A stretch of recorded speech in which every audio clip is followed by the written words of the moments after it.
Soviet-made T-34 tanks, smashing through border defenses like a steel avalanche, sending panicked units into retreat while terrified civilians fled burning villages, clutching their children as smoke choked the sky. Within hours, the North Korean People's Army advanced with breathtaking speed, pushing south in coordinated columns, capturing towns and strategic crossroads, and executing a lightning offensive so well-planned that South Korean commanders struggled to comprehend how quickly their lines were collapsing, while President Syngman Rhee urgently pleaded for international assistance as Seoul, the capital, fell within 3 days, triggering scenes of desperate confusion as roads jammed with refugees. Soldiers disguised themselves as farmers to escape encirclement, and North Korean troops marched triumphantly into the city's heart, hoisting their Red Star flags over government buildings as fires raged uncontrollably around them. Meanwhile, news of the invasion spread across the globe, sending shockwaves through Washington, Tokyo, London, and Moscow as world leaders realized that what had begun as a local conflict was rapidly transforming into the first major hot war of the Cold War era, with the United States, fearing the spread of communism in Asia, pushing for immediate United Nations action, resulting in a historic resolution that authorized military intervention led by U.S. forces under General Douglas MacArthur, whose bold promises of swift victory masked the grim reality awaiting the soldiers who would soon be fighting on unfamiliar terrain against an enemy that was highly motivated, well-supplied, and aggressively advancing. As American troops began landing in Korea, many were shocked to find that the situation was far worse than intelligence had predicted, with the North Koreans controlling most of the peninsula, pushing the South Korean and UN forces back toward a shrinking defensive perimeter around the southeastern port city of Busan, a desperate final stand known as the Busan Perimeter, where exhausted, outnumbered, and under-equipped defenders dug into muddy hillsides, rain-soaked trenches, and shattered villages, clinging to the last fragments of territory under their control, while North Korean artillery pounded relentlessly and waves of infantry assaults tested every inch of the defensive line, turning the summer of 1950 into a brutal struggle for survival that would determine whether South Korea would live or die, setting the stage for one of the most dramatic military turnarounds in modern history. As the summer heat of 1950 gave way to choking humidity and torrential monsoon rains, the Busan Perimeter, the last fragile stretch of land still in the hands of South Korean and UN forces, became a desperate fortress where exhausted soldiers from America, South Korea, Britain, Australia, and several other nations dug themselves into muddy foxholes, fortified hillsides, and improvised defensive positions, knowing that if this line broke, the entire Korean peninsula would fall under North Korean control, a reality that turned every inch of ground into a life-or-death battleground. Meanwhile, the North Korean People's Army, flush with victories and confident after sweeping across nearly the whole peninsula in just weeks, hurled wave after wave of infantry assault supported by T-34 tanks and relentless artillery barges, their soldiers charging through rivers, forests, and rice fields, often using human wave tactics that saw hundreds of men rushing downhill at once through smoke and gunfire while U.S. Marines and infantry units fired until their gun barrels glowed red. The sheer weight of the assault forcing defenders to retreat, regroup, and counterattack again and again as the perimeter shrank and expanded like a beating heart under pressure. Nights became the worst moments, dark, rain-soaked, full of screams, flares, and the thunder of enemy artillery, when North Korean infiltrators slipped through gaps in the defensive line, ambushing supply trucks, cutting communication, wires, attacking command posts, and sowing chaos behind the front, while South Korean soldiers, many barely trained, fought with raw determination, clutching outdated rifles, scavenged ammunition, and an unbreakable belief that they were fighting not just for territory, but for their families, their nation, and their own survival. Yet even as ammunition ran low and casualty lists grew enormous, UN reinforcements continued to arrive to the port of Busan, bringing new tanks, artillery, batteries, and fresh troops who were immediately thrown into the most critical sectors of the front, where entire hillsides were bought and lost in battles that lasted mere hours, leaving the ground littered with shattered helmets, burnt-out vehicles, and bodies half buried in the mud. The Nakdong River, one of the key natural barriers of the perimeter, became a killing ground where North Korean forces repeatedly tried to cross its deep, fast-moving waters under machine gun fire and air strikes. their boats sinking, their bodies carried downstream. Yet still they came, their determination matched only by the defenders' refusal to yield. Meanwhile, U.S. air superiority played a decisive role, with waves of bombers and fighter aircraft pounding North Korean supply lines, tanks, and troop concentrations, gradually wearing down the once unstoppable NKPA as their fuel ran low, their ammunition dwindled, and their casualties mounted to unsustainable levels, turning their offensive from a confident push into a bloody struggle for momentum. And as August turned to September, the front line, once one step away from total collapse, began to stabilize, morale shifting as UN commanders realized that with every failed North Korean attack,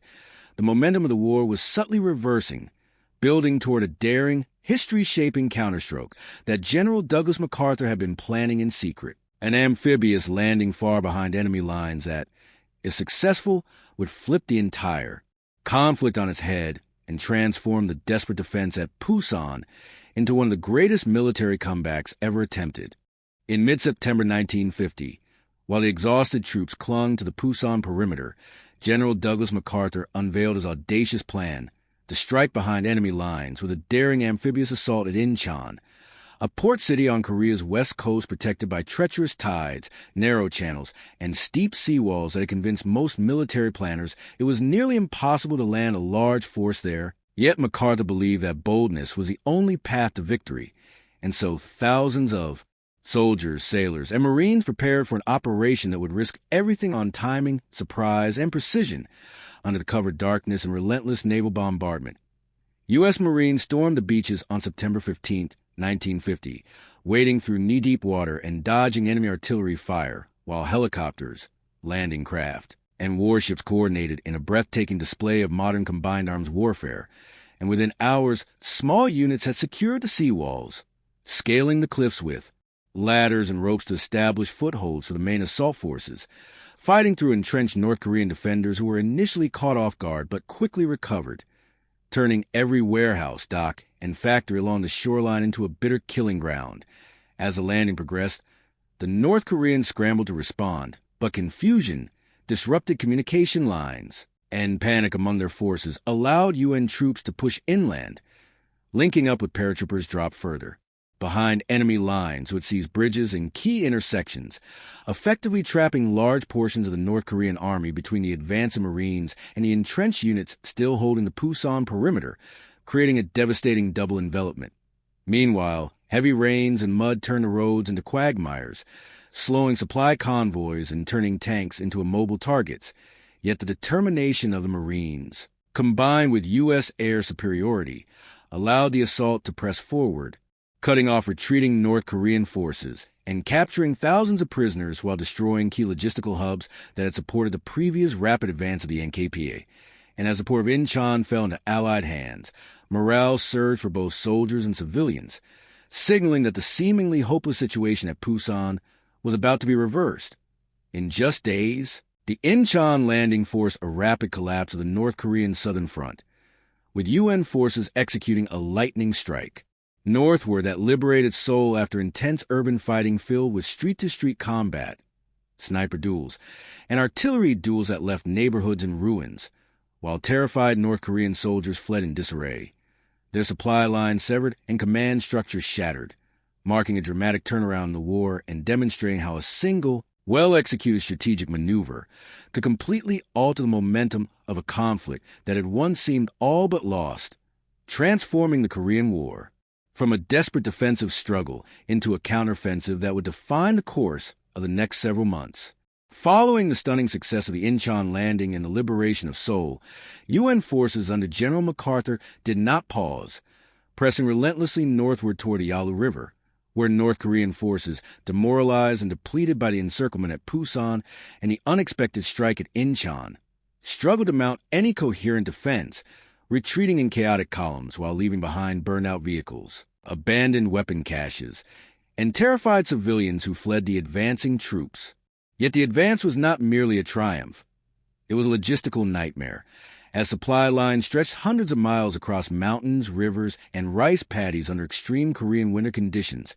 forcing soldiers to march through freezing rain and snow, often waist-deep in icy streams, while engineers struggled to repair bridges and roads destroyed by retreating North Korean units. And artillery units labor to keep their guns supplied with ammunition across impossibly rough terrain. As the UN armies advanced, they discovered a North Korean army that, though shattered, remained determined and capable of sudden counterattacks, ambushing forward units in valleys, forests, and urban areas, leading to intense close-quarters fighting where every village, crossroads, and ridge became a contested death trap, while air support and artillery softened enemy positions, yet could not prevent casualties from mounting on both sides as the relentless push north exposed soldiers to frostbite, disease, and exhaustion that rivaled the dangers of combat itself. The human cost was staggering,